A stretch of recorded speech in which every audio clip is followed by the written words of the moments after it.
Sí, podemos hablar un poco de San Martín persona, no siempre verlo como el militar, como el soldado que iba siempre al frente, que así era, el político, sino también era una persona y tenía sus cosas, sus problemas, sus amores, su historia propia, personal. Ya de arranque polémico. Sí, empezando a discutir si eran sus padres Juan de San Martín, o si no era su padre Juan de San Martín, si no era hijo de Alvear y una india que servía en la casa de San Martín y que después la familia San Martín lo tomó como hijo propio. Eso es una cuestión de que no está dilucidada, hay autores que hablan a favor de que era hijo de Juan de San Martín y otros que no. Hay una propuesta y un pedido que incluso está hecho en forma totalmente organizada para que la Cámara de Diputados autorice a hacer unos ADN, a ver si verdaderamente eran o no hijos, pero bueno, hasta ahora ha quedado en veremos.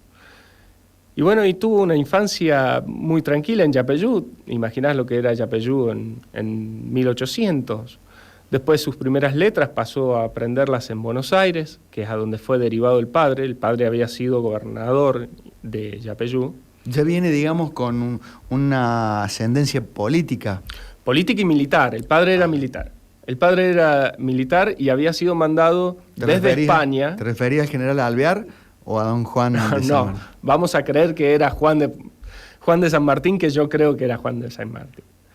Él era militar y había sido enviado desde España para controlar un poco todas las rebeliones que habían en la zona norte del Río de la Plata.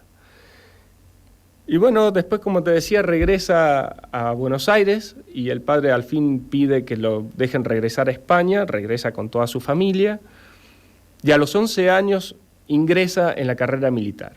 O sea que su infancia fue soldado. No fue un niño que tuviera una niñez común como cualquier otro chico. Además, el menor de 5 hermanos. Así es. Tenía 4 hermanos más.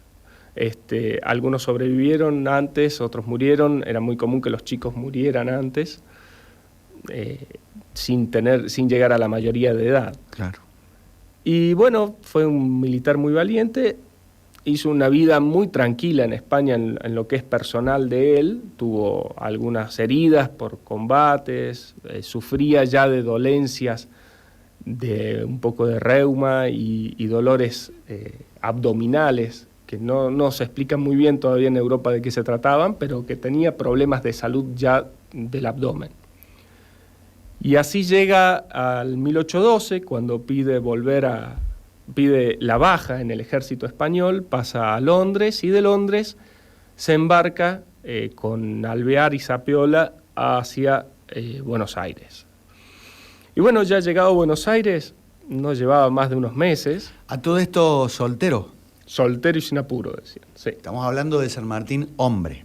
Ya tenía 34 años, ¿no? Ajá. Ya era grandecito. Y llevaba una vasta carrera militar. Y había pasado su vida casado con las armas. Claro. O sea, su vida había sido las armas, al igual que había sido la de su padre, bueno, y su madre como acompañante de su padre, nada más. Y bueno, llega y la familia Escalante le presenta a su hija. Parecía que era un buen prospecto San Martín porque llevaba muy poco tiempo acá, no lo conocía nadie, no tenía familiares. Así que, perdón, doctor, la familia de Escalada, o sea, los padres de Remeditos, son las que le presentan esta niña al general llegado desde España. Sí. ¿Una niña de cuántos años? Tenía 14 años. Todavía no había cumplido los 15. Los cumplía el mismo mes, a fin de mes del momento del casamiento. Ese hecho también en la vida de San Martín es bastante, por lo menos anecdótico, para no decir polémico. Sí, era común que hubieran casamientos medios arreglados, digamos. La importancia de decir, este candidato puede llegar lejos y a mi hija la engancho con este candidato. Esa era una cuestión más o menos frecuente. Ajá. También es la vida de pareja que llevó no fue demasiado grande tampoco. Hay que pensar que desde el 1817, él ya se embarca en la campaña de los Andes, Sí. y no la vio más. Y ella muere en el 23. Él todavía no había vuelto de su campaña de los Andes cuando ella muere. ¿Y ella dónde vive, digamos, sus nobles años de recién casada? Primero lo acompaña a Mendoza, porque él pasó a ser gobernador de la Intendencia de Cuyo, que estaba radicada en Mendoza. Ajá. Y bueno, cuando él se embarca en la campaña de las Andes, la esposa se va a Buenos Aires. A Buenos Aires. Y cuando ella muere, él estaba de regreso. No querían que regresara a Buenos Aires San Martín, porque tenían miedo de que les quitara el poder a los porteños, porque venía victorioso. Así que tenía que andar pidiendo permiso e intentando ir escondido para que no lo arrestasen o no lo matasen. Y mandaba cartas diciendo: yo lo único que quiero ir a hacer es enterrar a mi esposa, que está muerta, ¿no? Fue todo un tema del regreso de San Martín. Muere, por lo que intuimos, muy jovencita. Sí, en el 23 muere. Remedios. En el 23, tenía 20 algo de años. Claro. Era jovencita, sí. Murió de tuberculosis. Y otro gran capítulo, todo depende de dónde uno lee, ¿no? Y hoy con internet tenemos la biblioteca más enorme del planeta. La hija de San Martín. Merceditas. Si era hija o no era hija de San Martín. Bueno, son esas cosas que casi es creer o reventar. Hay que pensar de que él todavía estaba muy en contacto con Remedios, convivía con Remedios en el momento de que nace Merceditas. No fue entre una campaña y otra. Estaba él como intendente, gobernador intendente de Cuyo. Remedios era una chica muy joven, no era una chica de mundo, digamos, que hubiese tenido por ahí amoríos, por lo menos al menos hasta que San Martín se haya ido. No hay ningún indicio que nos haga pensar que haya sido distinto. Y le regala en la hija quien sería la compañera de San Martín hasta el final de sus días. Así es, cuando él vuelve, como ve tan convulsionada lo que sería la futura Argentina, peleándose entre hermanos, como él decía que nunca iba a levantar su mano ni derramar sangre de un connacional, él decide exiliarse por sí mismo, solo en Europa, y se lleva a su hija para educarla allá. Incluso hay un momento que él intenta el regreso. Fue cuando fue el fusilamiento de Dorrego. Él llega incluso a estar en el barco en las puertas del Río de la Plata, desembarca incluso en Montevideo y decide no quedarse porque lo iban a tomar de botín de un bando y de otro, y él no quería hacer eso. Realmente venía con una intención de unificar, y como veía que no tenía ninguna opción de eso, pegó la vuelta y se volvió a Europa hasta su muerte, ¿no? ¿Qué se sabe, doctor López Guillemain, de los herederos de San Martín? Herederos sanguíneos, herederos en lo político, herederos en el reconocimiento histórico. Sí, San Martín a nivel de su familia no fue mucho más allá de las descendencias inmediatas. Y en nivel político ha tenido gente que le ha seguido con sus pensamientos. Incluso actualmente existe un instituto sanmartiniano de gente que ha seguido con sus ideas, con sus preceptos, con los mandamientos que le dejó a su hija como un norte, ¿no? Como un norte. Ha sido realmente una luz, un faro para mucha gente. Lamentablemente actualmente ha sido más abandonada toda esa postura de los próceres, pero debe ser el que más reconocimiento tiene a nivel nacional, lejos. Como buen médico y lector de la historia de la medicina, ¿qué podés contarnos de la salud de San Martín? Y tenía una salud muy frágil, tenía varios problemas.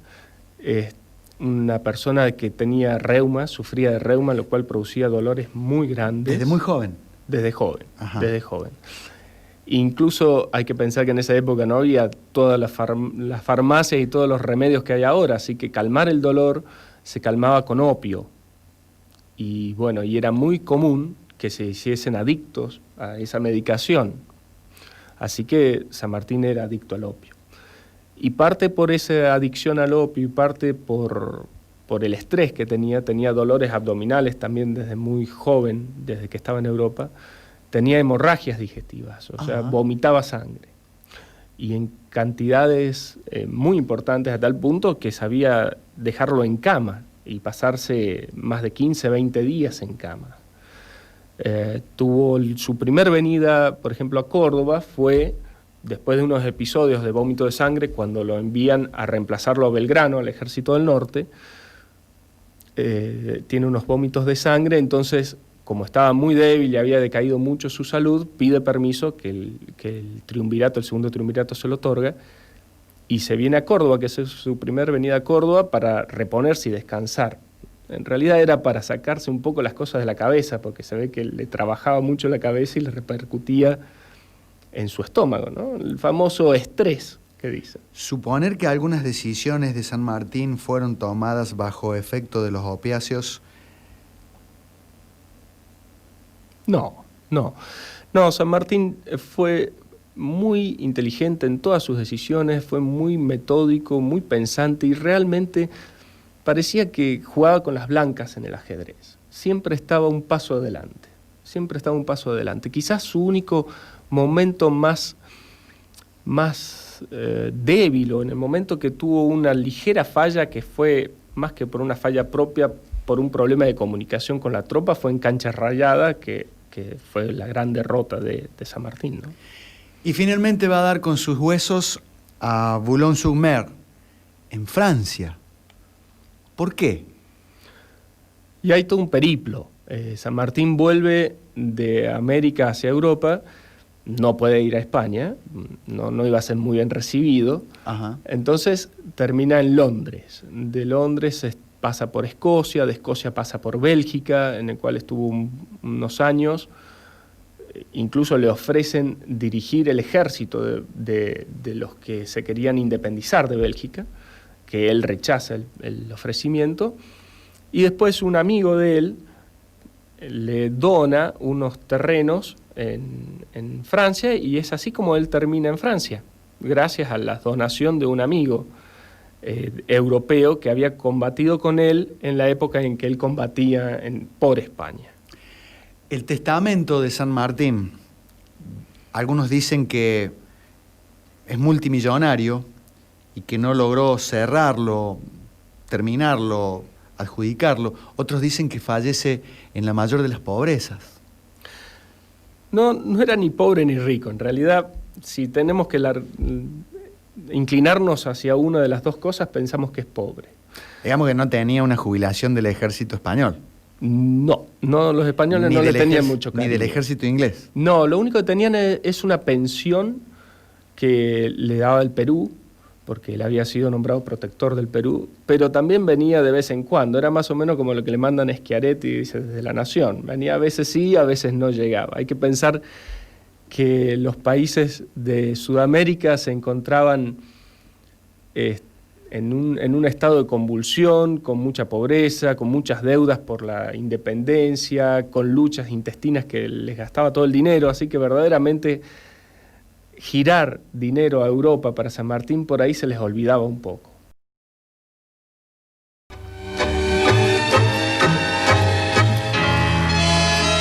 Sucesos de nuestra historia por la Radio Sucesos de Córdoba. Hoy con la vida y la obra del general Don José de San Martín, y le agradecemos muchísimo al general del Ejército Diego Soria, presidente del Instituto Sanmartiniano Argentino. Víctor Hugo Brizuela desde Córdoba lo saluda, buenas noches. Buenas noches, es un gusto estar con ustedes. El profesor y mentor de este programa, el doctor Rogelio López Guillemaín, a cargo de este segmento. ¿Cómo le va, general? Muy bien. Me alegro. Mire, general, lo molestábamos un poco porque usted es una de las personas que más conoce la vida y obra de San Martín, para que nos diera un poco una visión desde el Instituto Sanmartiniano de lo que fue San Martín como militar o algún otro dato que quiera brindarnos. ¿Cómo no? Bueno, San Martín, a diferencia de los otros libertadores que fueron generales improvisados y guerreros intuitivos, fue militar de escuela por vocación. Él prestó servicios durante 22 años en el ejército español, participando en numerosas campañas en los más variados teatros de operaciones, y adquirió una importante experiencia como militar, la cual pudo aplicar al servicio de su patria en la campaña libertadora. San Martín fue un gran organizador militar y lo demostró en la formación del Regimiento de Granaderos a Caballo, que fue una unidad organizada al estilo europeo, lo más moderno para la época, y después en la organización del Ejército de los Andes, que fue el ejército más completo, mejor organizado que existió en nuestro país durante el siglo épico de nuestras guerras de la independencia, de la organización y la consolidación de nuestro territorio. San Martín alcanza la cúspide de su gloria como militar en la campaña de los Andes. La campaña de los Andes fue excepcionalmente planificada y llevada a la perfección, a ejecución de acuerdo a ese planeamiento. San Martín le dio muy especial importancia a dos de los que ahora llamamos campos de la conducción, actualmente los llamamos logística e inteligencia. La inteligencia y la acción psicológica, a las que él las agrupaba en la guerra de Zapa, le permitió desorientar al enemigo y tomar conocimiento de su situación. La logística le permitió efectuar el cruce de los Andes con más de 5.000 hombres a un costo ínfimo, justamente gracias a las previsiones que había tomado. ¿Me siguen hasta aquí? Totalmente. Estamos escuchando al general Diego Soria, presidente del Instituto Sanmartiniano Argentino. Adelante, mi general. Nosotros muchas veces comparamos las campañas de otros grandes conductores a través de grandes cordilleras, Aníbal en la antigüedad y Bonaparte a fines del siglo XVIII en los Alpes, y Bolívar en los Andes colombianos 2 años después que San Martín. La gran diferencia que hay en todas ellas, que todas fueron bien conducidas y victoriosas, es la gran economía que hizo San Martín de su gente, la ínfima cantidad de bajas que tuvo a consecuencia de las inclemencias del territorio y del clima, gracias a su previsión. Eso muestra sus condiciones como planificador. Y el otro aspecto que él puso en evidencia como militar fue el de conductor de las operaciones militares. Su campaña en los Andes culmina en la batalla de Chacabuco, que logra la independencia de Chile. Posteriormente, la batalla de Maipú, muy bien ejecutada, termina con las aspiraciones realistas en el Cono Sur y permite llevar las operaciones militares al corazón de su poder, el virreinato del Perú. San Martín le daba gran importancia a la disciplina, pero se hacía querer de sus soldados. Por eso lograba que tuvieran un gran espíritu de cuerpo, una gran subordinación. Por ejemplo, cuando él organizaba el ejército de los Andes, disponía de un espacio de tiempo cada día para recibir y escuchar a cualquier integrante del ejército que quisiera hablar con él. Así fuera simple soldado. Por supuesto, debería seguir la vía jerárquica, como se llama en la institución, pero estaba pronto a escuchar a todos. Hay algunas anécdotas que muestran cuál era el espíritu que tenía San Martín. Su regimiento de granaderos a caballo, él se preocupaba no solamente por su formación, sino por su aspecto. Pretendía que estuvieran impecables, con el cabello corto, con el uniforme bien colocado. Un botón desabrochado significaba una sanción. Eso sí, les hacía usar un aro en las orejas. ¿Para qué? Para evitar la deserción, que era el cáncer de todos los ejércitos de la época. El aro solo debían usarlo los soldados. Sin embargo, muchos oficiales, por espíritu de cuerpo, usaban un pequeño aro de oro. Entre los más conocidos está el después general Ángel Pacheco, que adquirió fama como el más importante comandante de tropas durante el largo gobierno del general Juan Manuel de Rosas. Otras anécdotas tenemos de San Martín militar, dos casos bastante conocidos. Uno, el del centinela en el laboratorio de mixtos, que tenía la consigna de no permitir ingresar a nadie en él con elementos metálicos. Lógicamente ahí se estaba trabajando con explosivos, podían producirse chispas y accidentes. Y un día, San Martín, que estaba recorriendo las instalaciones del Plumerillo, pretende entrar con su uniforme de diario, y el centinela se lo impide, y lo obliga a que se despoje de las botas, del sable, que se calce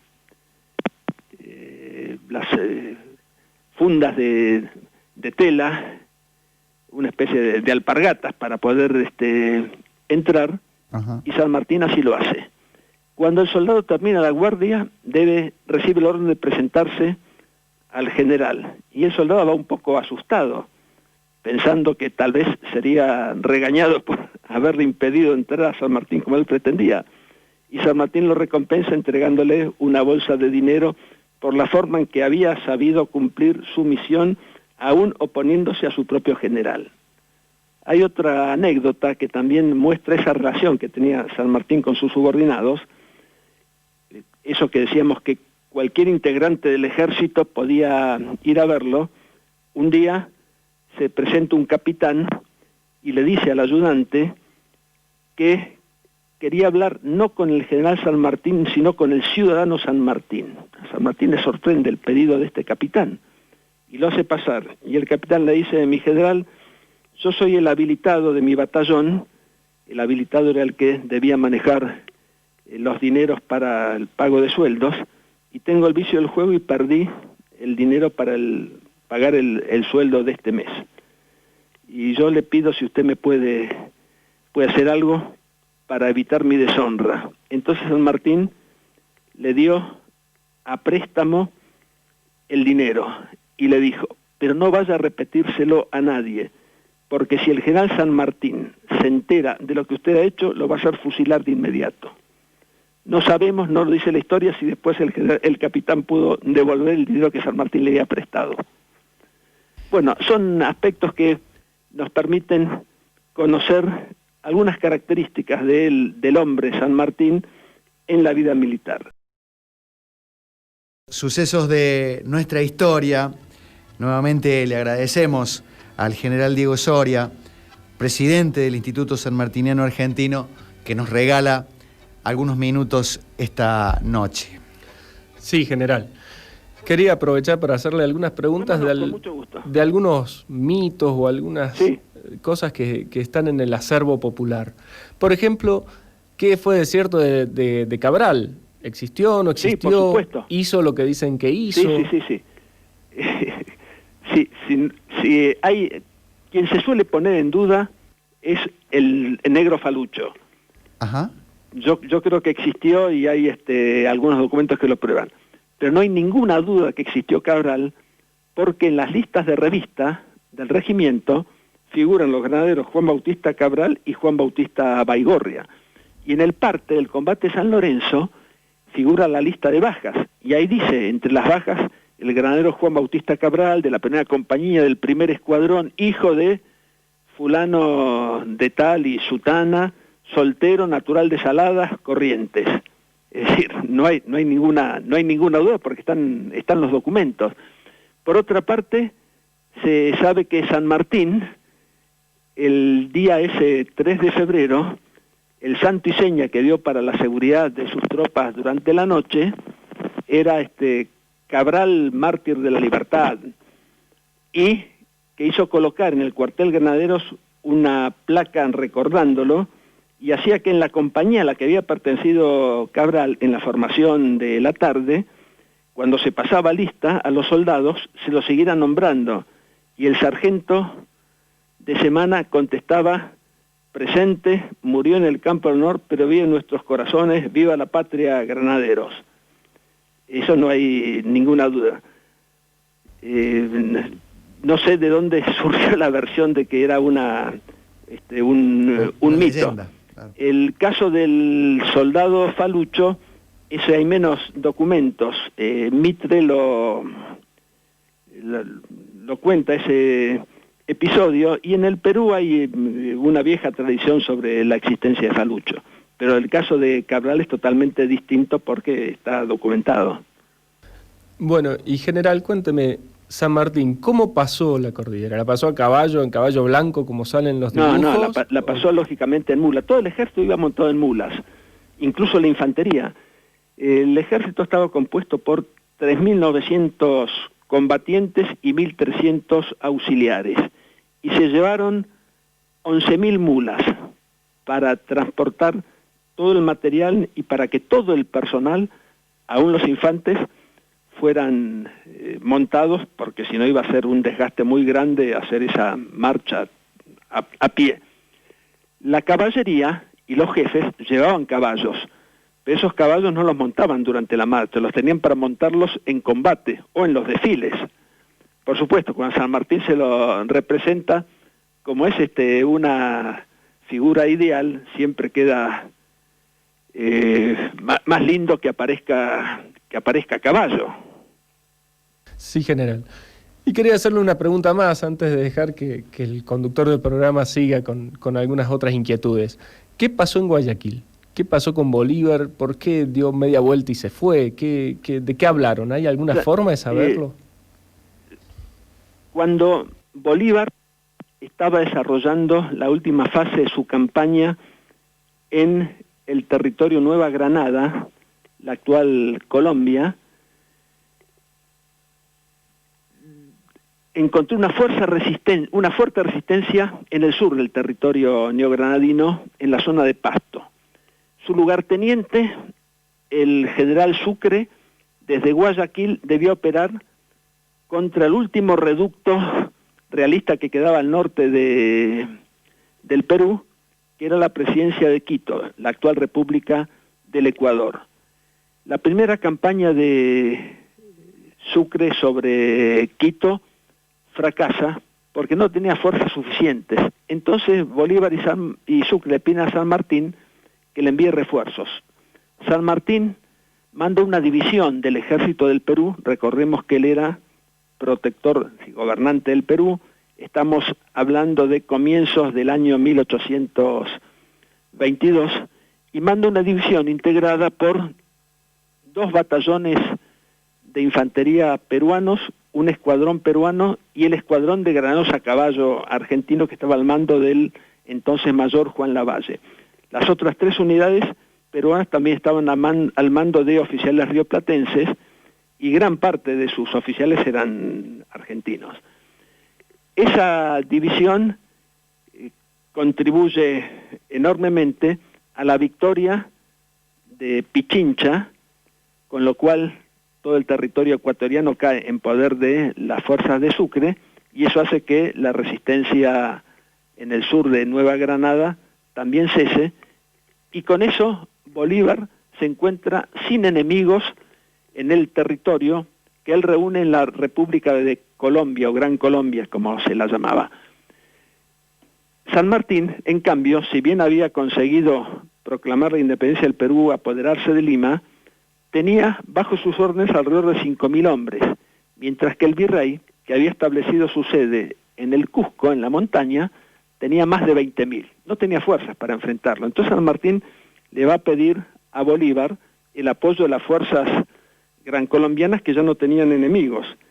Y Bolívar no acepta, solamente se compromete a mandarle una división como la que había mandado San Martín, lo cual no era suficiente. San Martín le ofrece que pase con todo su ejército para unirlo al ejército de San Martín, y él se pondría a órdenes de Bolívar como segundo, y Bolívar no acepta. En realidad, yo creo que fue acertada la decisión de Bolívar, porque San Martín y Bolívar eran dos personajes que estaban movidos por los mismos ideales, por el mismo patriotismo, pero eran dos personalidades totalmente opuestas que seguramente no iban a congeniar, no iban a llevarse bien, y eso habría puesto en peligro la causa de la independencia. San Martín lo entendió así y prefirió entonces renunciar, dejándole el campo abierto a Bolívar para que continuara la obra que él había emprendido. Hay 4 cartas de San Martín que se conservan en las que explica a distintos interlocutores, al general Miller, a Tomás Guido, al mariscal Castilla, lo que había ocurrido en Guayaquil. Por supuesto que también había diferencias políticas. Estaba la situación de Guayaquil, que tanto el Perú como la Gran Colombia se la disputaban, que San Martín era partidario de que los guayaquileños decidieran por sí mismos su suerte, y Bolívar la había anexado, de hecho, a la República de Colombia. Y estaba también el tema de la forma de gobierno, en la que diferían. San Martín era partidario de una monarquía constitucional, mientras que Bolívar era partidario de una república, pero con él como presidente vitalicio. Bueno, iba a costar que se pusieran de acuerdo. Si cada uno seguía por su lado, podían chocar y no se iba a concretar llevar a cabo la independencia sudamericana. Por eso San Martín prefirió renunciar y abandonar la vía pública y dejarle el campo abierto a Bolívar. El julio de 1822 fue la reunión de Guayaquil. En diciembre del 24 terminaba felizmente en Ayacucho la guerra. Y en el 28, Perú y la República de Colombia, la Gran Colombia de Bolívar, entraron en guerra. Si esa guerra se hubiera producido existiendo todavía los realistas, quién sabe qué habría pasado con la causa de independencia. Así que San Martín hizo un gran bien a la causa de la emancipación americana con su renunciamiento. Le vamos a preguntar al general Diego Soria, presidente del Instituto Sanmartiniano Argentino, si hay algún aspecto en la vida y obra del Libertador que usted personalmente considere como negativo o no destacable o avergonzante. No, San Martín era un hombre. Para nosotros es un héroe. En la mitología griega, el héroe era el hijo de un dios con un humano. Para nosotros, el héroe es aquel que ha hecho cosas muy positivas por su patria y que por eso merece ser reconocido. Pero nuestros héroes no son semidioses, son hombres. Como hombre, seguramente San Martín ha tenido sus virtudes y sus defectos. Sus virtudes son muy conocidas. Los defectos, felizmente, no son tan conocidos, porque San Martín fue una persona muy discreta. Ahora bien, yo no conozco nada vergonzoso de San Martín, porque lo que conozco de él es que era un hombre patriota, honesto, desinteresado, amante de la verdad, leal a sus amigos. ¿Qué más podemos pedirle? ¿Algo más que usted quisiera agregar que no le hayamos preguntado, general Diego Soria, respecto a San Martín? No, yo creo que en el Instituto Sanmartiniano sí, nosotros queremos presentarlo al Libertador como un modelo a ser imitado. Por eso no coincidimos en que empiece a buscarse sus defectos con el pretexto de bajarlo del bronce o desacartonarlo, hacerlo más humano. Porque si queremos ver malos ejemplos, los tenemos a diario, abundantemente, en nuestros noticieros. Entonces, yo creo que nuestros héroes, no solamente San Martín, lo que tenemos que poner de manifiesto es aquello que merece ser, por lo que merecen ser recordados. Y lo peor es cuando, al no conocer los defectos, los inventamos, que es lo que hacen muchos novelistas que escriben novelas históricas, y para hacerlos más interesantes, dice, bueno, San Martín debe haber sido, pongamos que fue borracho. Ah, sí, debe haber sido borracho, queda más lindo si fue borracho, o fue cobarde también, bueno, o fue deshonesto. No, yo creo que eso es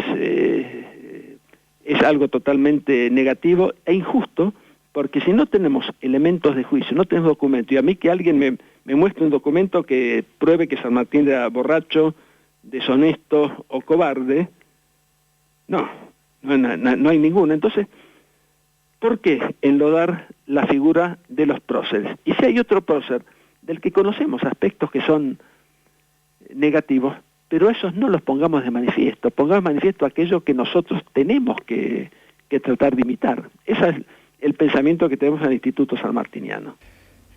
Y en eso coincidimos absolutamente, general, en tratar de levantar mucho más alto en el bronce a generales como San Martín, porque después vinieron otros generales, lamentablemente, del ejército argentino, que hicieron quedar muy mal en nombre de la patria y que hoy también están en los noticieros.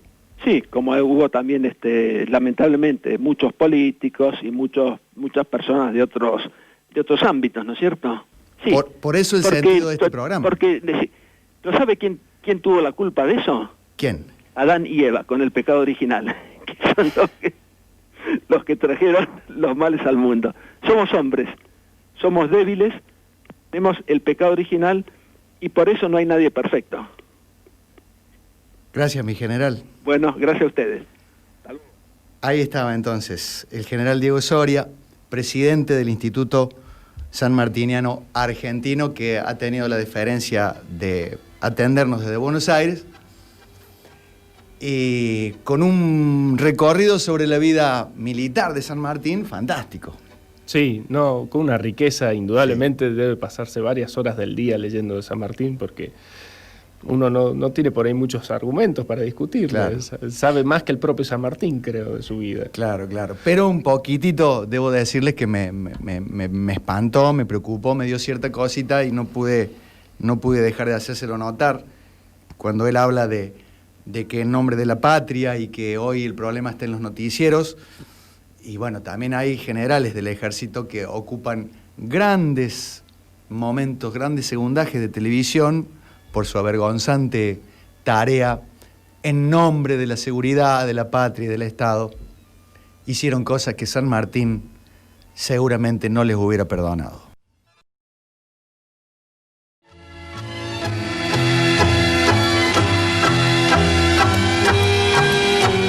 En los sucesos de nuestra historia, vida y obra del Libertador, leyenda o mito, enorme militar, destacado político, pero hay un aspecto de la vida de don José de San Martín que no lo podemos evitar.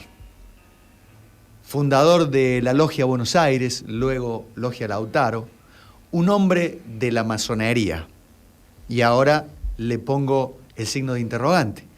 ¿Un hombre de la masonería? Y es toda una pregunta lo que estás haciendo y no es fácil de contestarla.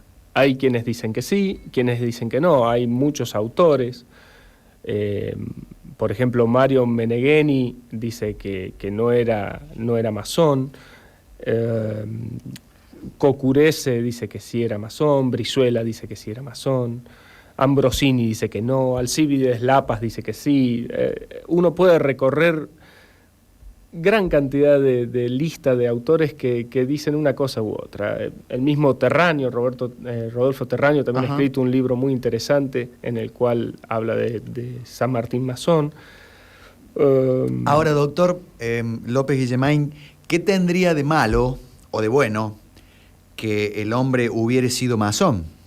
Y el tema es que la masonería ha sido muy mal vista en la historia, y sobre todo por la historia católica, ¿no? Hay que pensar que la masonería todavía está excomulgada, no es aceptada por la Iglesia. No ha sido nunca bien vista por la Iglesia y ha sido perseguida por la Inquisición incluso. Yo no sé si era bueno o malo ser masón. Me abstraigo de ese concepto. Yo intentaba revisar y ver un poco, que me gusta mucho el tema de la masonería, me parece muy atractivo para leerlo. Si era o no masón, fuera de si era bueno o malo serlo. Y lo discutido es si la logia Lautaro era masónica, porque que la logia Lautaro existía y que fue uno de quienes estaba formando parte de ella, no hay discusión. Ahora el tema es si esa logia era o no masónica. Quienes dicen que sí era masónica tienen varios puntos, como por ejemplo cómo se constituyen las logias masónicas, que dice que necesitan de 7 masones y nada más, no necesitan ser reconocidos por nadie ni nada. Una medalla que se hizo en Bélgica, en Bruselas, en 1825, que tiene el perfil de San Martín, es la única medalla en el mundo que tiene un perfil de San Martín, que fue hecha por una logia masónica. Y en contra, por ejemplo, Menegheni, que es de quien hablaba hace un rato, escribió ciertas cartas dirigidas a las logias de Inglaterra, a la de Escocia y a la de Irlanda, que son 3 de las logias más importantes o que tuvieron más tiempos en el mundo, más historia. Las escribió en el año 79 y 80, pidiendo información acerca de San Martín como masón. Y en todas le dijeron que no lo reconocían a San Martín como masón. Por su parte, los masones dicen que San Martín se hizo masón en España, en Cádiz, y que entonces no tenía ninguna relación con la masonería irlandesa, ni escocesa, ni inglesa, y por eso nunca iba a haber nada escrito de él ahí. Incluso hay un capítulo respecto al destino final de los restos de San Martín que tiene que ver con su pasado masónico. Sí, así dicen, es una de las cosas que dicen los masones. San Martín, cuando lo traen de vuelta, que lo trae en la época de Sarmiento a Argentina. Repatrian los restos. Exacto, que repatrian los restos, efectivamente. Lo quieren enterrar en la catedral, pero la iglesia no le caía muy simpático, porque si era masón, como dicen que era, no podía estar dentro de la catedral enterrado. Y eso es por el motivo en el cual hacen un mausoleo al costado de la catedral y es donde lo dejan depositados al final a sus restos. Incluso dicen de que fue enterrado con la cabeza hacia abajo. ¿Por qué? Porque como masón, como excomulgado, iría al infierno. Entonces su cabeza apuntaba hacia abajo. Esas son cosas que uno no termina de saber si son ciertas o no, porque uno debería ir a exhumar el cuerpo para comprobarlo. Pero esas son las cosas que se hablan en general. Del general don José de San Martín. Otro gran capítulo es el de las deserciones de don José de San Martín. Sí, y sus renunciamientos, ¿no? Más precisamente. Una persona que mostró muchas actitudes desinteresadas que hoy serían casi incomprensibles. Desde sus inicios, desde que se hizo cargo del regimiento de granaderos, renunció a la mitad de su sueldo, siendo que no debe haber sido un sueldo demasiado grande, ¿no?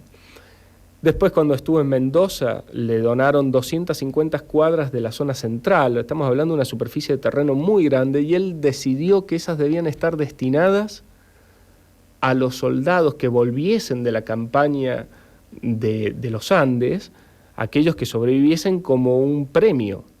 O sea, renunció a ese terreno, que era una cosa de mucho valor, y que después muchos generales, por ejemplo Roca o Rosas, no renunciaron en su momento de la historia, para dárselo a sus soldados, a quienes él llamaba mis paisanos. Él vestía de poncho, era una persona muy, muy de hacerse querer, como decía el general Soria, porque se ponía a la altura de los soldados. Después también Chile le ofreció, cuando él recupera Chile y tiene que volver a Buenos Aires porque se queda sin el apoyo de Buenos Aires para seguir adelante con la campaña, necesitaba comprar una flota para poder ir a Perú, le dan unos viáticos, los cuales los rechaza, y dice que los destinen para hacer una biblioteca. Y ya hay una frase muy, muy interesante de él que dice que la ilustración y el fomento de las letras es la llave maestra que abre las puertas de la abundancia y hacen felices a los pueblos. O sea, ya entendía que había que educar a la gente, que la única forma de que fuesen verdaderamente libres era con educación, no con armas. También le donan... Dicho por un hombre de armas. Por un hombre de armas. Es que él llegó a un punto en que verdaderamente ya no quería ver más sangre. O sea, él hacía lo posible para negociar, para que los generales que tenía enfrente, incluso el mismo virrey, se rindieran, ¿no? Y no se enfrentaran en armas. Él realmente llevó 20 tantos años en Europa peleando y estaba cansado. Yo creo que estaba cansado de ver sangre.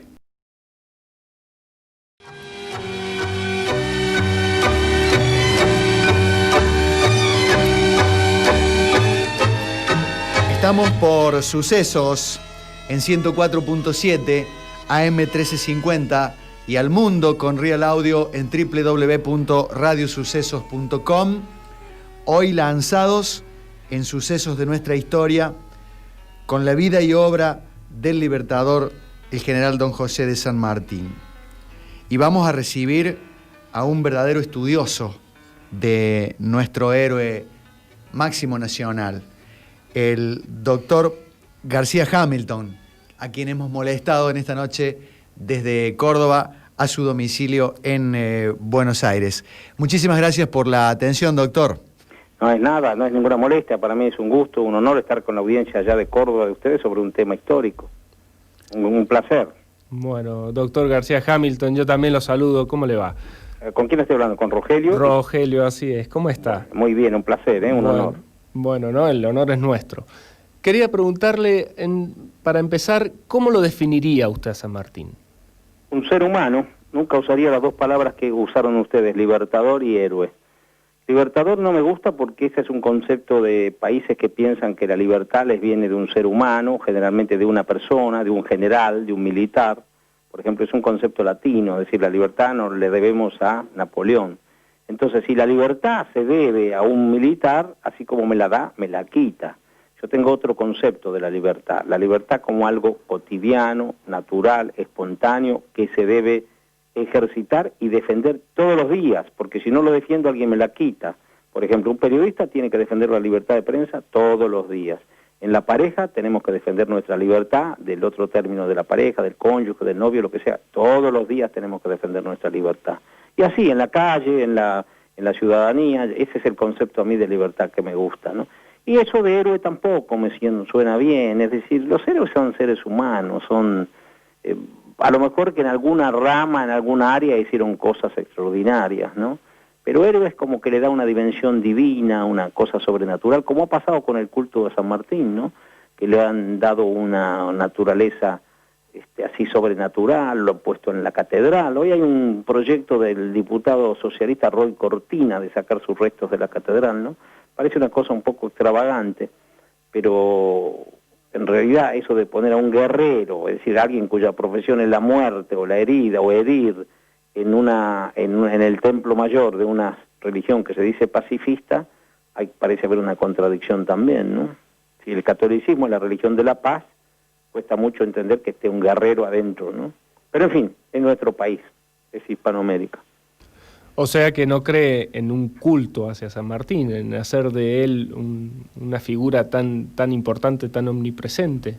No, yo creo que ese culto ha sido muy negativo porque se tomó como el modelo del militar que muere pobre, ¿no? Entonces se enseña desde 1908 que se estableció ese culto patriótico, esa educación patriótica para homogeneizar a los hijos de inmigrantes, de la escuela pública, en el servicio militar cuando existía, es decir, un modelo, un paradigma, un arquetipo.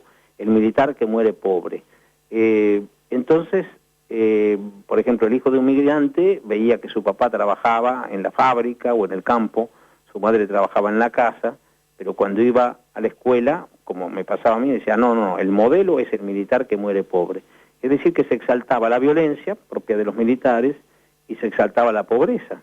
Y con el tiempo, con las décadas, porque esto ya rige desde hace 100 años exactamente, tuvimos violencia, hoy tenemos violencia en las calles, tuvimos guerrilla, tuvimos terrorismo de Estado, y hoy y tuvimos pobreza. Un país que era rico declinó, no es ajeno a esa causa cultural, ¿no? Por eso a mí me gusta San Martín, lo admiro en muchos aspectos, como ser humano, un hombre que tocaba la guitarra también, además de su actividad militar, que le gustaba la pintura, que compraba cuadros, que él también pintaba acuarelas, ¿no? En fin, como ser humano, como hombre muy organizado, muy metódico, por eso pudo hacer organizar el cruce de los Andes, ¿no? Que una cosa en su profesión muy sobresaliente.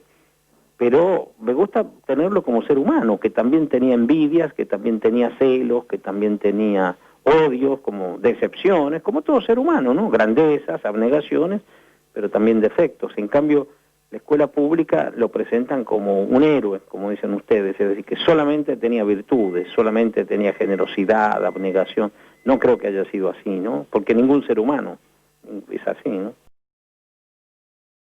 Estamos en contacto con el doctor José Ignacio García Hamilton, abogado y periodista devenido en escritor, dice su sitio, y le volvemos a agradecer por acompañarnos en sucesos de nuestra historia. Doctor Hamilton, ¿usted cree que hubiera sido posible la independencia sin San Martín? Sí, porque había... La independencia, como el propio San Martín decía, era irrevocable, porque España no podía mantener las colonias. El mismo Bolívar lo decía, ¿no? Es decir, como fue el caso de la independencia de Estados Unidos, un pequeño país como Inglaterra no podía tener ya medio continente de colonias, ¿no? Y en el caso de España todavía era mucho más grave, porque España, después de la batalla de Trafalgar, pierde el dominio de los mares. ¿Y cómo iba a tener una península europea, colonias en Hispanoamérica, si no podía mantener el tráfico mercantil y menos un control militar? Por eso es que San Martín y Bolívar tenían esa convicción, y Alberdi lo mira de otra forma, es decir, la evolución económica de Europa, la evolución política, la conciencia de los pueblos, hacía ya imposible que España pudiera quedarse, mantener sus colonias, ¿no? Era cuestión un poco más de tiempo, menos de tiempo. Obviamente que hubo también una parte militar, ¿no? La hace Bolívar en Venezuela, en Colombia, en Ecuador, termina la campaña del Perú y al Alto Perú, y San Martín la hace, no en la Argentina, porque San Martín no luchó en la Argentina, salvo la batalla de San Lorenzo. San Martín lo resuelve o lo decide en Chile, cuando reconquista Chile, y a medias cuando va a Perú y toma Lima. No la completa porque los generales realistas se van a la sierra y tenían más soldados que él, por eso la tiene que completar Bolívar, ¿no? Pero era un proceso económico, social y político que indudablemente iba buscando, con un destino, con un objetivo que era prácticamente inexorable. Ellos usaban, San Martín y Bolívar usaban la palabra irrevocable, es decir, se va a dar. España no puede mantener las colonias, ¿no? Y efectivamente así fue, ¿no? Y cuénteme un poco, cambiando el ángulo de la información, como dicen. Sí. ¿Era masón San Martín? ¿Pertenecía a la masonería? Sí, yo no tengo dudas de eso, porque hay cartas manuscritas de San Martín donde pone o para referirse a la logia, donde pone también, dice, la familia a la que pertenezco, y pone 3 puntitos, que era 3 puntos en triángulo, y sobre todo el pensamiento de San Martín era masónico. Por ejemplo, en las máximas a su hija, cuando le dice, sé indulgente con todas las religiones, eso era un pensamiento masónico, que solo la masonería la tenía en la época. Hoy la tiene, por ejemplo, hoy la religión católica la tiene, pero no la tenía en 1820, cuando actuaba San Martín, no la tenía en 1870, cuando la Iglesia condena, mediante el sílabus, condena la tolerancia religiosa, el libre pensamiento, la racionalidad, y también condena expresamente a la masonería, ¿no? Estamos hablando de 1870 más o menos. Pero hoy sí, después del concilio Ecuménico Vaticano II, con Juan XXIII en 1962, sí, la Iglesia cambia, ¿no? Se erradica, por ejemplo, la condena a los judíos, me refiero a la Iglesia Católica, ¿no? O sea, el pensamiento de San Martín era un pensamiento masónico, y él actúa en la logia de Caballeros Racionales en Cádiz, y luego en una logia que hay en Buenos Aires, posiblemente de nombre Lautaro, no hay actas, y también en una logia chilena, que es porque él rompe con la logia de Buenos Aires, cuando él parte desde Chile hacia Perú, contrariando las instrucciones que le da el director supremo Pueyrredón y después el director supremo Rondó, de que vuelva a Buenos Aires con su ejército para contener las invasiones de Estanislao López, gobernador de Santa Fe, Francisco Ramírez, gobernador de Entre Ríos, y José Artigas, el gobernante de la Banda Oriental, que estaban a punto de invadir Buenos Aires, ¿no? Y entonces, cuando él desobedece esa instrucción y parte desde Chile con bandera chilena, con fondos chilenos, con patrocinio chileno hacia el Perú, Buenos Aires, el gobierno rompe con él, lo considera un desertor, y a la vez la logia de Buenos Aires también lo considera que ha defraudado a la logia, y luego va a integrar una logia chilena, luego rompe con las logias, y luego en Bruselas va a ser agasajado, porque obviamente ha tenido el éxito de que ha libertado Chile y que ha iniciado la independencia peruana, va a ser agasajado por una logia que se llamaba La Perfecta Amitié, ¿no? Es decir, la perfecta amistad, una logia en Bruselas, porque era un personaje, San Martín, que había cumplido un rol muy importante acá, ¿no? Así que sí, yo creo que era masón. Se han escrito varios libros para decir que no lo era, pero me parece que esto era porque precisamente esa campaña de educación patriótica quería identificar la patria con lo católico y con lo militar.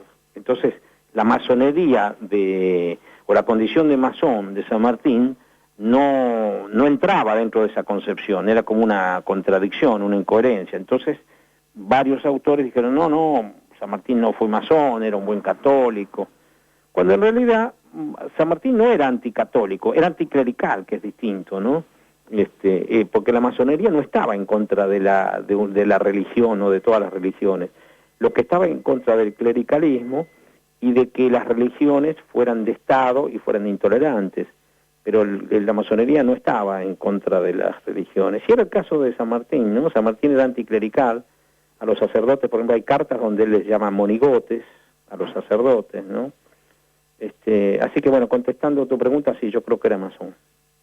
Doctor García Hamilton, ¿cuál cree que ha sido la real motivación que tuvo San Martín para hacer lo que hizo? ¿Cuál fue el leitmotiv de su vida? ¿Lo movía el dinero, el poder, la ambición? ¿No quería estar en la casa? Bueno, es difícil entrar y depende de las etapas también. La duda más grande se plantea por qué San Martín, que sirvió 22 años al ejército español, que había entrado a los 11 años de cadete en el regimiento Murcia, que estaba en la ciudad de Málaga, y sirve durante 22 años a la bandera española, ¿por qué un día renuncia, pide el retiro, en 1811 estamos hablando, y se viene al Río de la Plata y se incorpora a las luchas contra España, que era la bandera que él había defendido durante 22 años, ¿no? Por eso, esa pregunta en la época también surge, cuando él llega con Alvear, con Chilavert, con el barón de Holmberg, con Sapiola, en la famosa fragata George Canning, ¿no? Que llegan en marzo de 1812, y mucha gente pensaba que San Martín era un espía español, porque dijo, si estuvo 22 años en el ejército, es posible que continúe con esa lealtad. Otros decían, no, él viene de Inglaterra, entró a la masonería, Inglaterra tiene mucha influencia sobre la masonería, debe ser un espía inglés. Y otros decían, no, él es un afrancesado que seguramente está al servicio de Francia, de Napoleón, porque él era partidario en su juventud de las ideas de la Revolución Francesa. Sin embargo, San Martín después demuestra que no, que él es un auténtico luchador por la independencia de Hispanoamérica. Para mí la explicación es que él, como liberal en España, cuando se produce la invasión de Napoleón y el pueblo reacciona contra la invasión napoleónica, lo contrario de lo que pasaba en Italia, en Austria, en los principados alemanes, donde a Napoleón el pueblo lo recibía bien porque llevaba el legado de la Revolución Francesa, los principios de libertad, igualdad y fraternidad. Pero en España hay una reacción nacionalista contra el usurpador extranjero y lo defienden a Fernando VII. Entonces, los afrancesados, los liberales, no encuentran escenario. Y a mi juicio San Martín dice, bueno, ¿dónde tengo un escenario para practicar mis ideas? En el Río de la Plata. Y se viene acá, donde yo nací, donde estuve 5 años. Si bien él ya era un español, pero dice, bueno, este proceso que se está librando en Hispanoamérica, yo me identifico con él. Esta es la impresión que yo tengo. Y además puede haber, porque la realidad es que nunca, ni nosotros mismos sabemos cuál es la motivación de nuestros actos, porque hay un inconsciente también, hay una parte racional y hay una parte irracional que nos mueve, ¿no? Una parte de sentimientos o de inconsciente. Y me parece que otro elemento es que San Martín ya no podía ascender más en España, porque San Martín había llegado al cargo de teniente coronel y los cargos altos de general, para, digamos, los distintos grados del generalato, estaban reservados a los nobles, y San Martín no era noble, entonces él había llegado a un techo en el ejército español. Difícilmente iba a ascender más. Tendría que haber sido ya una actuación muy extraordinaria para que alguien que no fuera conde o duque pudiera ocupar un cargo alto. Entonces yo creo que esos dos elementos, y a lo mejor otro, también la ambición legítima, ¿no? Porque la escuela también nos presenta a San Martín como alguien que solo tenía renunciamientos, el que tiene renunciamientos no llega a los cargos altos. Cuando se hacen actuaciones así notables como la de San Martín, es porque hay ambiciones y se da libre curso a esa ambición, ambiciones legítimas, ¿no? Entonces me parece que por ahí están las motivaciones que lo llevan a San Martín a venirse acá y a luchar y a concentrar todas sus energías en la lucha por la independencia de estas colonias, ¿no? Doctor García Hamilton, ¿hay algo que usted quisiera agregar respecto a don José de San Martín que no le hayamos preguntado o que usualmente en los programas al que usted es invitado no le consulten y usted se muera de ganas de decir? No, a mí me gusta responder a las preguntas que hace la gente, porque los periodistas como ustedes o historiadores como ustedes están en contacto con el público de Córdoba y saben cuáles son las dudas que tiene la gente, ¿no? Estas preguntas que me han hecho son muy interesantes. Otros preguntan, por ejemplo, ¿es verdad que era hijo de una india? Bueno, eso es una versión, ¿no? Yo la di en mi libro Don José, la han dado otros autores, es una versión que circulaba en la época, y bueno, es una versión que según la cual él era hijo de don Diego de Alvear, de una india guaraní, y que supuestamente don Diego de Alvear lo habría entregado a la criatura, al matrimonio formado por Juan de San Martín y Gregoria Matorras para que lo críen, y esto lo habrían criado como hijo, ¿no? Mucha gente se escandalizó con eso, lo tomó a mal, dijo que era una ofensa para San Martín, pero a mí me parece que para nada. Si fuera cierto esto, le daría más mérito a San Martín y no menos, porque la realidad es que la suegra, por ejemplo, le llamaba el plebeyo, el soldadote. Varios autores de la época contaba que le decían el indio, el cholo de las misiones, pero si él era subestimado por ser indio, por ser un bastardo, como se decía en la época, más mérito le da a su actuación, ¿no? Y otra pregunta que siempre me hacen es si San Martín murió pobre, porque la imagen que da la escuela y que, bueno, se sostiene en los medios oficiales educativos es que San Martín murió muy pobre. Y la realidad es que murió muy rico. Él fue rico por dos razones. Porque primero el Cabildo de Buenos Aires le regaló una propiedad, que es donde está hoy en la Plaza de Mayo la jefatura de gobierno, ¿no? En Buenos Aires. Después el Cabildo de Mendoza le donó una propiedad rural que se llama la finca de los Barriales, donde él criaba caballos y cultivaba trigo. Hoy hubiera estado con De Ángeles, supongo, San Martín, ¿no? Con el campo. Claro.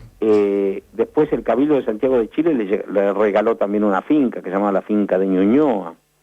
Y el gobierno peruano le dio una pensión de 9.000 pesos anuales, es decir, peruano, que era mucho dinero. Claro. Aunque a veces se atrasó en los pagos, pero era mucho dinero. Y además él hereda a Remedios de Escalada, a su esposa, que muere joven, y que era miembro de una familia muy rica. Como el padre de Remedios muere unos 2 años antes que ella, en 1820 más o menos, ella muere en 1822, y San Martín y su hija heredan a Remedios por partes iguales, ¿no? Su hija tenía 7 años en ese momento. Y entonces San Martín muere muy rico. Él tenía dos casas, tenía una casa en París, en el centro, en el Rue de Saint Georges, y tenía una casa de fin de semana en Grambourg, que es una casa que todavía existe. Bueno, las dos existen, ¿no? Yo las visité cuando estudiaba al personaje para mi libro Don José. Y bueno, una casa que hoy es un convento de monjas de Nuestra Señora de Sion en Grambourg, que la réplica se construyó en Barrio Parque, en Buenos Aires, donde está el Instituto Nacional San Martiniano, ¿no? Y bueno, era un hombre, los pobres no tienen casa de fin de semana, ni tienen casa en el centro de París, ni tienen propiedades en todos estos países como tenía San Martín, ¿no? Que además sí. Perdón, ¿fue hombre de una sola mujer? Sí, fue bastante, podríamos decir que era bastante parco era un hombre más bien, no de grandes pasiones, no muy carnal, ¿no? Cuando salió mi libro, yo conté, hace unos 8 años salió mi libro Don José, yo conté que él en Perú tuvo un amante que se llamó Rosa Campuzano, cuando él era protector, es decir, ocupaba el cargo político más importante, se llamaba protector de Perú, pero en realidad él estuvo 4 años sin ver a Remedios, ¿no? Y se ve que el matrimonio ese ya al final no funcionaba, porque inclusive él no va. Cuando él vuelve, renuncia al protectorado en Perú y se instala en Mendoza, Remedios le manda una carta y le dice que Remedios estaba muy enferma, a pesar de que era una chiquilina de 21, 22 años, estaba con tuberculosis, y le pide que vuelva para darle el último adiós, ¿no? Y él hacía 4 años que no la veía. Y él no vuelve a verla a la mujer, ¿no? No vuelve a Remedios. Después que ella vuelve, después que ella muere, recién él regresa, recoge a su hijita, que tenía 7 años, hacía 4 años que no la veía, y se va a Europa, se va a Bruselas con ella, ¿no? Y en esos 4 años que estuvo afuera, en Chile y en Perú, él tiene un amante en Perú, tiene otra amante en Chile, pero no parece tampoco un gran seductor, ni un hombre de un gran erotismo, ¿no? Es muy poco para un hombre que ocupa el poder político y que hace 4 años que no ve a su mujer. No es como para juzgarlo ni condenarlo, ¿no? Me parece a mí, porque además no se puede juzgar ni establecer criterios morales. Yo soy escritor, no soy ni juez ni moralista, ¿no? Por eso yo a San Martín a la personalidad de él le tengo mucho respeto, inclusive mucha simpatía, a pesar de que yo no admiro a los militares porque soy por esencia pacifista, pero lo que veo que es negativo es el culto a San Martín. Y del culto a San Martín es algo que ocurre después de su muerte, que él no tiene ninguna responsabilidad, ¿no? El culto a San Martín es una decisión de gobierno, el gobierno empieza con la educación patriótica de 1908, sigue con el peronismo, que declara mediante una ley a 1950 año del Libertador General San Martín, ¿no? Le da un título de libertador que nunca había tenido antes, porque el libertador era considerado Belgrano, porque San Martín no pelea en la Argentina. Cuando San Martín llega en marzo de 1812, este territorio ya está en manos de los patriotas. El único combate que tiene San Martín es el de San Lorenzo, donde hay 150 soldados de cada lado, es muy pequeño. Y los españoles recuperan las provincias de Jujuy, Salta y Tucumán a medias en 1812, pero el que la rescata es Belgrano en las batallas de Tucumán y Salta. La actuación militar de San Martín es en Chile, las batallas de Chacabuco y de Maipú, y en Perú. Por eso nunca fue considerado el libertador de la Argentina, ¿no? Como digo, Mitre, Sarmiento consideraban libertador a Belgrano, y padre de la patria también a Belgrano, ¿no? Concepto que tampoco me gusta a mí, el de padre de la patria, porque eso implica que hay un padre y hay hijos sumisos que obedecen, ¿no? No es un concepto republicano, democrático, ni igualitario. Y ese culto a San Martín, sí. Intuyo, me parece, García Hamilton, que luego nos jugó una pasada en contra con algunos otros generales que tuvieron o creyeron que eran mesiánicos y que también ocupaban el balcón y... Exactamente, exacto. Yo creo que no hubiera habido los golpes de Estado que tuvimos si no hubiera sido por el culto a San Martín. Como que el general Uriburu en el golpe del 30 le da una manija tremenda a San Martín, después Perón se la da en el 50, porque a la vez identificaba, es decir, en las escuelas, y yo lo vivía, eso yo era alumno, había que poner después de la fecha año del Libertador General San Martín. Y era una falta gravísima no poner año del Libertador General San Martín. Y los diarios, La Voz del Interior de Córdoba, Los Principios, tenían que poner Córdoba, que era el vespertino, después de la fecha, año del Libertador General San Martín. Y se clausuró 140 diarios, el peronismo, porque en ese año no se puso, en ese año de 1950, los diarios, si algún día omitían en una de las páginas año del Libertador General San Martín, los clausuraban, ¿no? Por eso que la memoria de los libertadores sirve también para quitar libertades, ¿no? Como pasa ahora en Venezuela con Bolívar y como pasó en Argentina. Y sin duda, ese espíritu militarista, en ese tiempo se sacaban fotos de Perón, donde estaba él sobre un caballo blanco con pintas, y una ley del Congreso le dio a Perón el título de libertador, ¿no? Y había un libro de lectura donde se ponía una foto de un militar solo sobre un caballo, y abajo se ponía el libertador Perón y el libertador San Martín, las dos palabras, ¿no? Entonces se identificaba a Perón con San Martín. Y sin duda, comparto tu criterio, es decir, toda esa exaltación militarista del Libertador, de San Martín, y mezclarlo con Perón, sirvió también para que continuaran los golpes de Estado, y la cultura esa sí favoreció todos esos quiebres del orden democrático que tuvimos, ¿no? Así que por eso yo creo que el culto al general San Martín, además de haber fomentado la pobreza y el militarismo, tiene mucho, mucho que ver con la pérdida de los valores republicanos y con los golpes de Estado que tuvimos, ¿no? Que inclusive con la guerrilla, porque la guerrilla también lo tomó como modelo San Martín, ¿eh? Claro. La guerrilla y los golpistas. La verdad que decirle gracias, doctor José Ignacio García Hamilton, nos resulta escaso, pero si sirve, en nombre de los que integramos la radio y de nuestra audiencia, ha sido invalorable su aporte, y ya que somos cordobeses, los cordobeses somos así. Lo estamos invitando para septiembre, si le gusta, hablar de don Domingo Faustino Sarmiento. Con mucho gusto, un personaje muy lindo, Domingo Faustino Sarmiento, ¿no? Que no pudo entrar al Colegio Montserrat de Córdoba, ¿no? Y ahí ustedes tienen también, volviendo a San Martín, una casa y un edificio donde se juntó San Martín con Pueyrredón. Cuando Pueyrredón lo eligen director supremo en Tucumán, en el Congreso de Tucumán, y viaja hacia Buenos Aires, San Martín va desde Mendoza para entrevistarse con él, porque tenía miedo de que Pueyrredón mantuviera un rencor con él por lo que había pasado en el golpe de Estado de 1812, que lo dan San Martín, Alvear y Ortiz de Ocampo contra el primer triunvirato, y cae también Pueyrredón. Y bueno, ahí se reúnen, y Pueyrredón, a pesar de aquel viejo incidente, le presta todo el apoyo para que en Mendoza San Martín pueda formar su ejército y marchar a Chile, ¿no? Así que bueno, con mucho gusto en septiembre me llaman y hablamos de Sarmiento. El gusto que nos vamos a dar en este momento, le vamos a contar algo que usted no sabe. A ver. ¿Cuál es la esquina de la reunión del general San Martín con Pueyrredón? Sí. ¿Y qué hay hoy en esa esquina? Bueno, yo me acuerdo que hay una placa, y es en la esquina de un colega de ustedes de Cadena 3. Muy bien. No, en la esquina, pero no me acuerdo el nombre de las calles. Alvear y 25 de Mayo. Alvear y 25. ¿Y qué es lo que hay ahí? Un bar. Un bar. Así que ahí vamos a tomar un cafecito, ¿le parece? Vamos a tomar, sí, un café o varios, con mucho gusto. O varios. Lo despide aquí el mentor del programa, que es el doctor Rogelio López Guillemaín. Bueno, muchas gracias a Rogelio. Muchas gracias, desde ya sabe que fue uno de los primeros que contacté, y usted se puso en entera disposición sin ningún tipo de limitación, así que se lo agradezco inmensamente. No, yo les agradezco a ustedes, un gran placer y mucho éxito con el programa, y adelante, todas estas discusiones y todas estas, es interesante todos estos análisis descarnados sobre nuestra historia, así que les agradezco a ustedes y muchos éxitos futuros y mi respeto a toda la audiencia.